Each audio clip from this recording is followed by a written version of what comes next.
हाँ. Okay, okay. Hello, unmute का.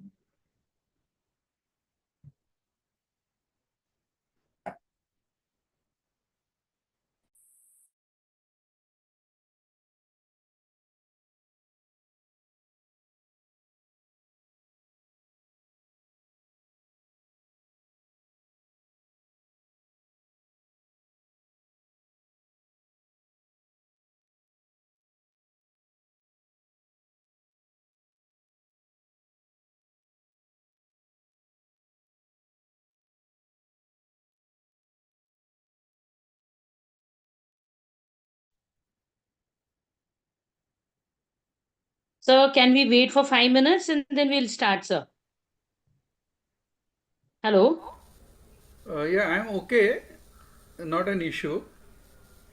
Because the number of participants is 59. Yeah, I know. They will join little Strictly. Yes, late, within 5 minutes. looks like. Like I told you, most of the ladies, they're juggling between the Sankranti program and the FDP. Okay, okay. So maximum participation is ladies, huh? Yeah, yeah.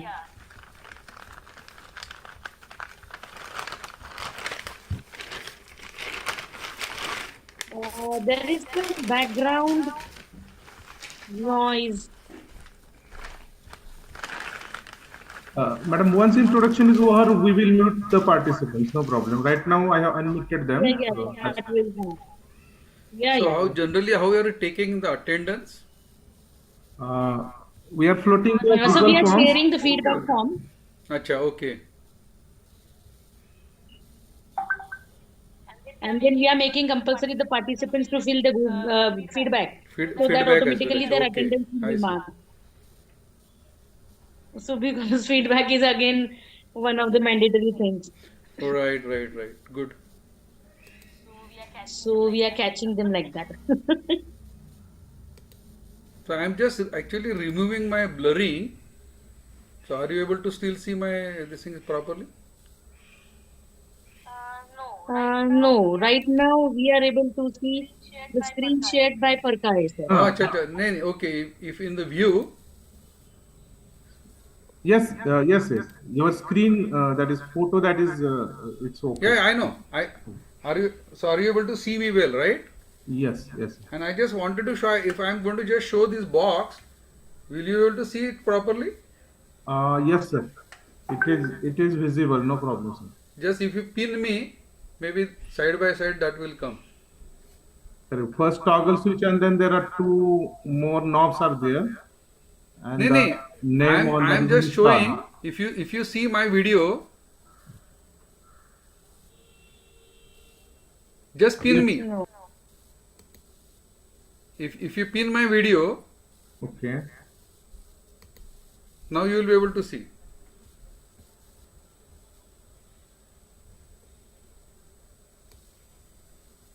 Yes. So you're able to see this, right? If I show this as a box, Right, sir. okay. So I Yeah, would like yeah. to just show at the end of this thing. I'd like to show something if they are interested. Of course. Sounds good. When you were sharing screen, you make it full screen. It was in the slide mode. Yes, ma'am. Yes.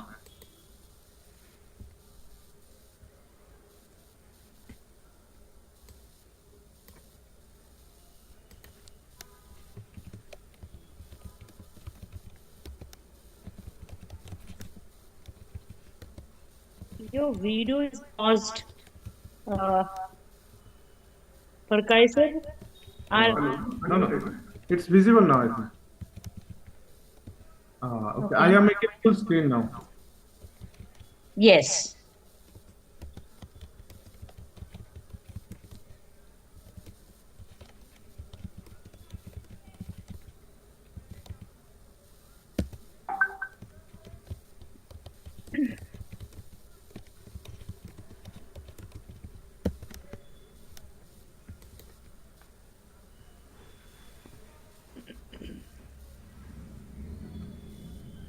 Happy New Year and happy Sankrant. Yes. till Rath Saptami. Till Ratha Saptami, yes.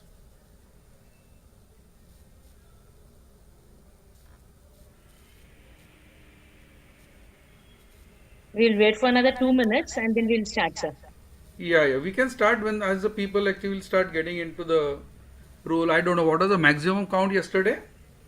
It was 189. 189. Wow. Right.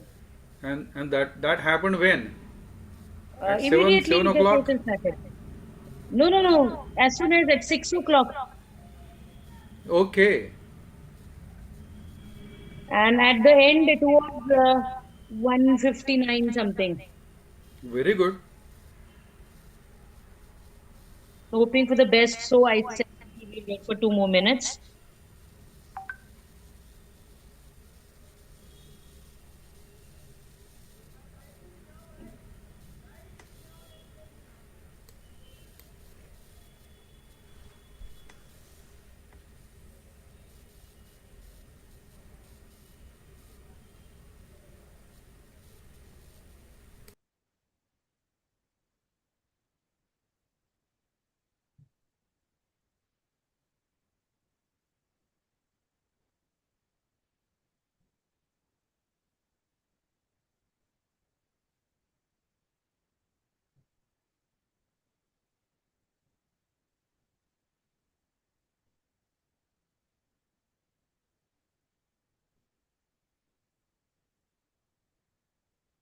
So, and here we go by 16. We'll start, sir.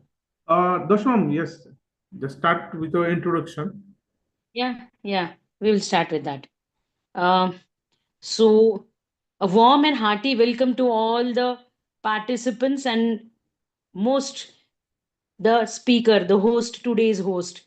So I take the privilege and honor to introduce our today's speaker, Sudarshan Nathu sir.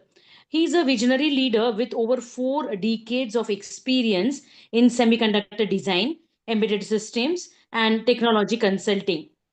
Nathu sir is a seasoned expert in VLSI design, verification, testing, and IP development.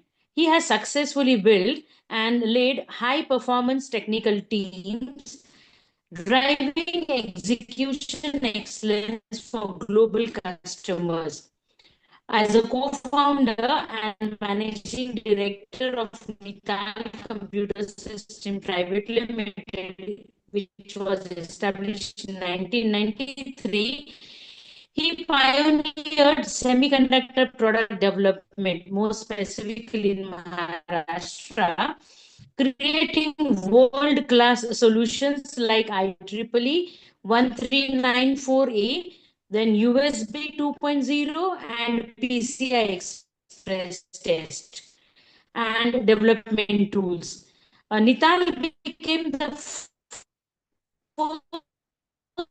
first company worldwide to demonstrate PCI Express 1P with Intel Silicon at PCI SIG. Nital developed simulations, which is now a Samsung subsidiary. He managed large scale outsourced product development in embedded systems, IoT, and healthcare technologies, delivering cutting edge solutions for global clients. He serves as an expert consultant and mentor, advising startups, academic institutions, and businesses in product designs, semiconductor designs, digital transformation, and technology strategy. He serves as an executive committee member of SemiX, IIT Bombay. SemiX, led by Professor Udayan Ganguly, is a multidisciplinary center advancing semiconductor research, talent development, and innovation. It bridges academia, industry, and government to foster thriving ecosystem and help grow India's semiconductor mission.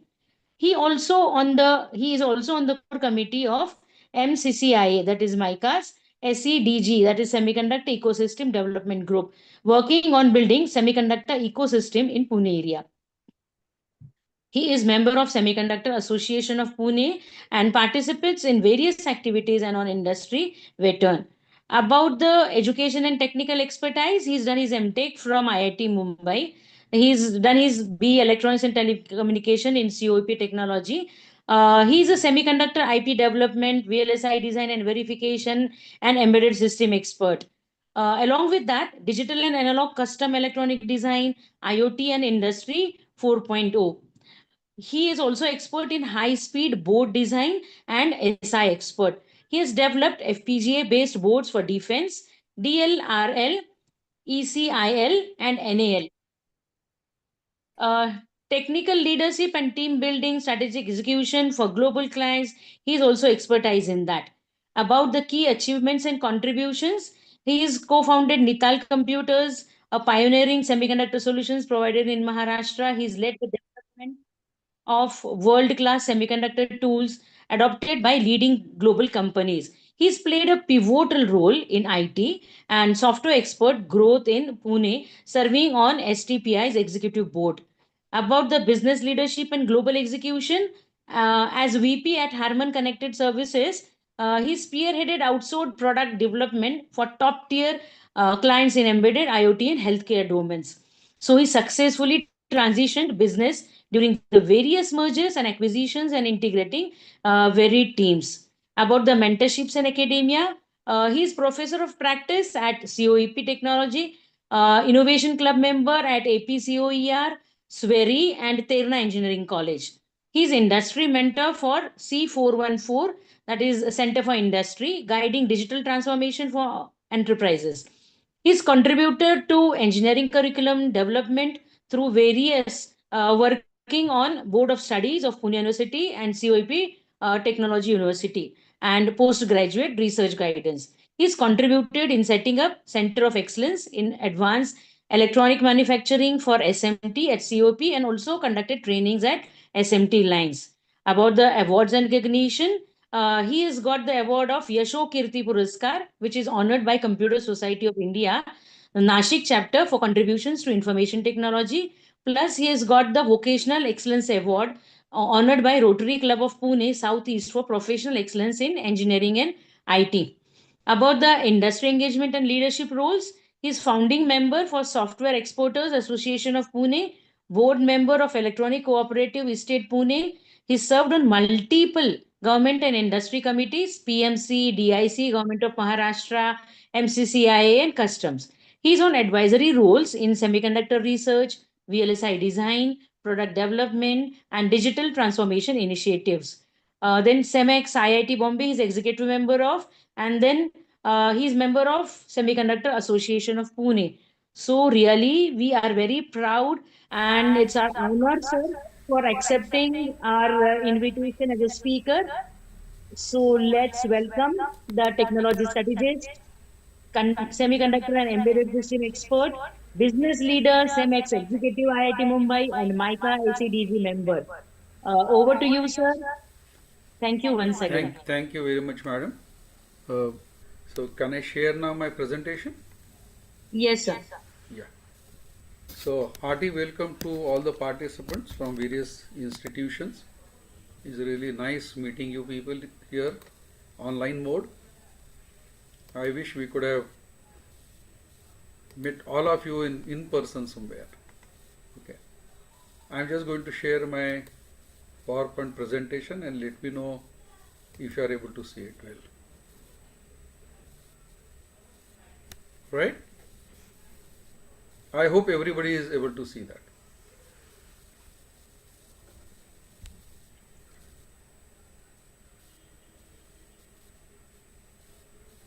Am I audible? Yes, sir. Yes, sir. All Yeah, good. yeah, okay. So please just give me the feedback. So before actually we start and to the next one, I would request Prakash sir to initiate because I would like to understand the overall profile. Today we'll be discussing about IP implementation validation using FPGA, and mainly I'm going to share my experience to all of you, what exactly I did, and in the process you will learn something new. That is what I believe. The whole session is arranged in various sections, and we will walk through different aspects of FPGA designing as such, and then at the end of that I will take a case study.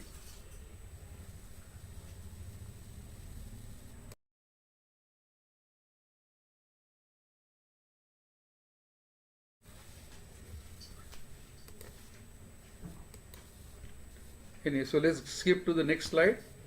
So why are we actually discussing the FPGA based technology and specifically in IP design and validation? You know, today the technology, since we started long time ago, it has moved so much ahead that modern designs are very complex nowadays. They are not actually the same as what we used to design once upon a time, and that's the reason we wanted to go for a quicker system validation so that our understanding of the entire system can be validated well. Then RTL simulation, what we have been used to, becomes very slow, and it takes huge amount of time to bring up the entire subsystem. Even though today the tool chains are extremely fast, still it takes couple of days, weeks for a longer design to do a simulation because they are pretty very slow. And that's why the FPGA or generic platforms, they help validate our functionality, integration, performance to a certain extent. So before going to develop a SoC or a chip, we are able to actually validate our design functionally well. And that's why understanding this FPGA technology is very important. So I will request sir to just float a poll here. I don't know if I am just sharing whether the poll is visible or not, otherwise I can stop sharing.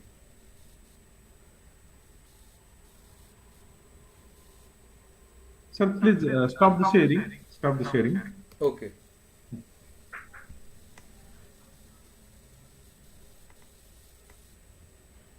So you can initiate a poll.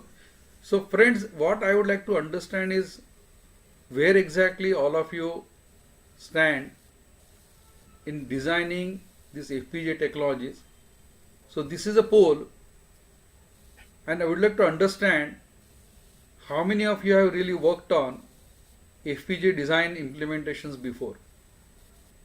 So if you can quickly answer, then I'll get a pretty good understanding of it.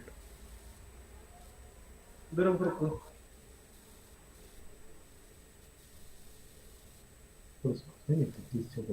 there are about 130 participants.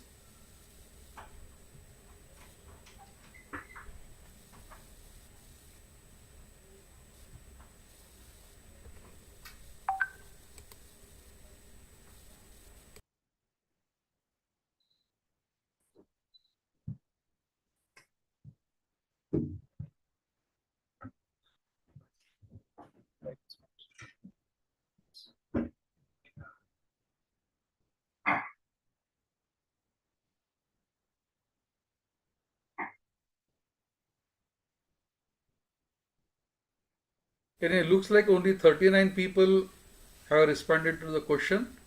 Hope people are trying to understand. But what I see here as the overall response, people have worked, very few of you have worked on some kind of a multiple project or a mini project, while vast number of people, they are really new to FPGA or they have performed only a simulation level. So based on that, when I explain my terminologies, I will explain you in that particular way. And if you believe that you are stuck at some particular point, please do raise a question and raise a question in the chat box, and Prakari sir can tell me and stop me and we can take that question, because otherwise I will be in a flow. When I am presenting it, I am not able to see a chat simultaneously. So thank you very much. Even though only the 38% of the people have participated, but this is a good one. And I hope rest of the people will feel still the same. So maybe perhaps, sir, we can actually stop the poll. Okay, sir. Thank you. We should not waste a lot of time on this poll because this is just a quick one. So you can initiate a second poll as well.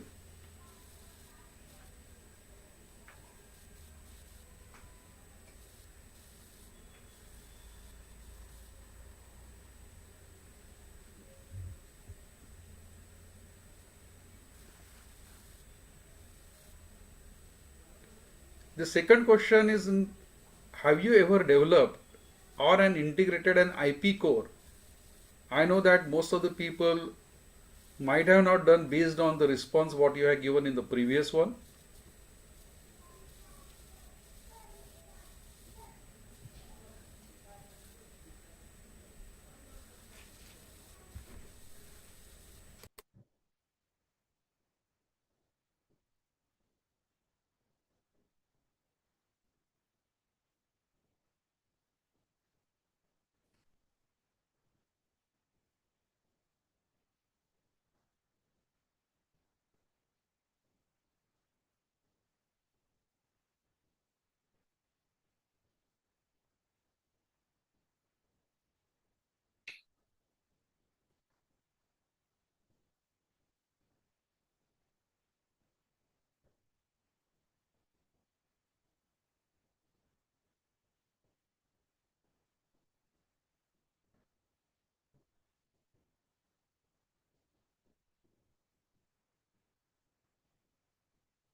Sorry, I was on mute. So I said we can stop the poll. I think this is a good enough indication. Let's not wait for many people to respond it. So most of the people are actually new. They understand what exactly the IP means, but there is no experience as such, and most of them are actually first time new to that. So which is good enough indicator. We can stop the poll. You can just share the results and we can stop the polls, and then I'll go for my sharing.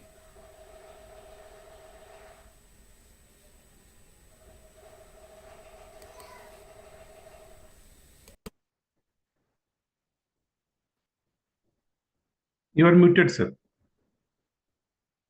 Hello, can I share now? Yes, sir. Your poll actually, I am not able to. Okay. Should I show you once again? No, no, no, no.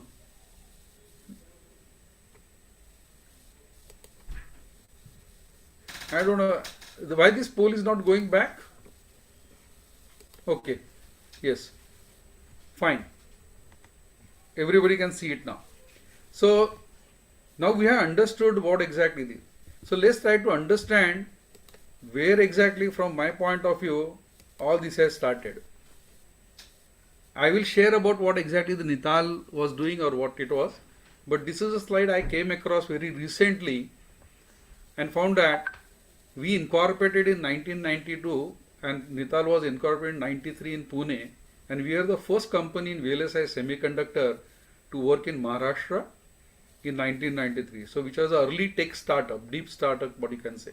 And I came across this nice poster in the recent VLSI design conference.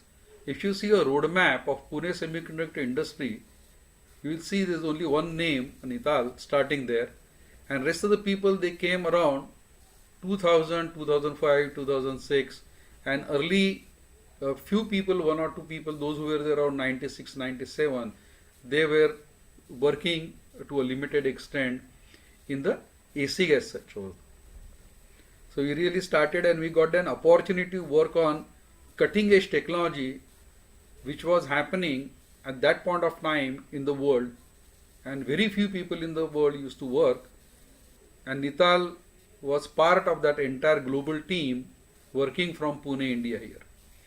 And we served for Synopsys and Day-2 for almost 15 years. So entire Synopsys designware IPs, blocks and simulation blocks were done by 100% from Nital, Pune here. So that's the history. And so we have actually a few product recognitions which were actually a very important one, which I'll talk about it later. And so these product certification recognitions are very important for our products, and you can see PCI Express, USB and 1394 products were certified by, adapted by this. So before we dwelt into FPGA as an overall thing, I would like to understand why we are actually looking at simulation versus FPGA prototyping versus emulation. I am not sure how many of you are aware of the various terminology. I am sure simulation you are aware of. FPGA prototyping, we will be talking about it. While most of you might have heard a generic name as an emulator, but in real life you would have never seen it. So let me first explain you what this terminology is. Simulation is a software based activity where your entire code you simulate it or see it. Unlike what you will run a software or C++ in this, the RTL, when you write it down, that will run typically a simulation, which is a pseudo simulation of a real hardware. While in software terminology, when we work, it is working at the same level because the environment is same. In FPGA prototyping, FPGA being is a real device, it works at a faster rate than the simulation, and where you can realize the entire system as such. So practically, any chip when it is designed ultimately gets used in the real life scenario, be it a microcontroller or any IC. So it needs actually the software, hardware, design, everything, and so you need to do a software, board bring up, firmware, and all those kind of things is possible with the FPGA. And we'll see what exactly the FPGA means too. And emulation is a hardware emulation platform which emulates the entire hardware in a pseudo-random fashion, not exactly the true as a hardware, but through hardware and a software combination. So it's a mix of thing, but you can entire your SoC can be validation. And if you really see the entire scenario, the typical speed of simulation will be in few hertz or kilohertz. So for a very large, for example, if you want to simulate a GPU today, which everybody actually talks about, it will take days to do a simulation of that particular chip, as an entire simulation I am talking about. And if you are simulating it at the system level, it might take a week to actually perform certain task out of that. While if you do emulation, you shift your focus from few hertz, from kilohertz to few megahertz. So you can imagine is a multiple order of execution, and emulation will give faster results. So what was happening in maybe weeks, it can happen in couple of days or hours. So that's how it is. And if you do a FPGA prototype, that is field programmable gate arrays prototype, it means you're realizing your design in a real life scenario may not be at a very high, super high speeds. It will be at a much higher rate than your emulation because it's a real system as such. That's why FPGA technology is very, very important. And mind well, they are all complementary, meaning in a VLSI or the semiconductor design, all the four things, they go together. It's not one or two. When you are designing something at a very large scale, you have to use all of them. So the teams, to start with, they do a simulation, real testing in a small manner, and then later on they do a prototyping and they do emulation. And once it is done, the system, before even if it is stepped out, they do a prototyping on FPGA boards and build the entire system. So it's a combination. Depending on a situation, people actually work. So let's deep dive into the FPGA technology as such. And this FPGA technology, just a minute.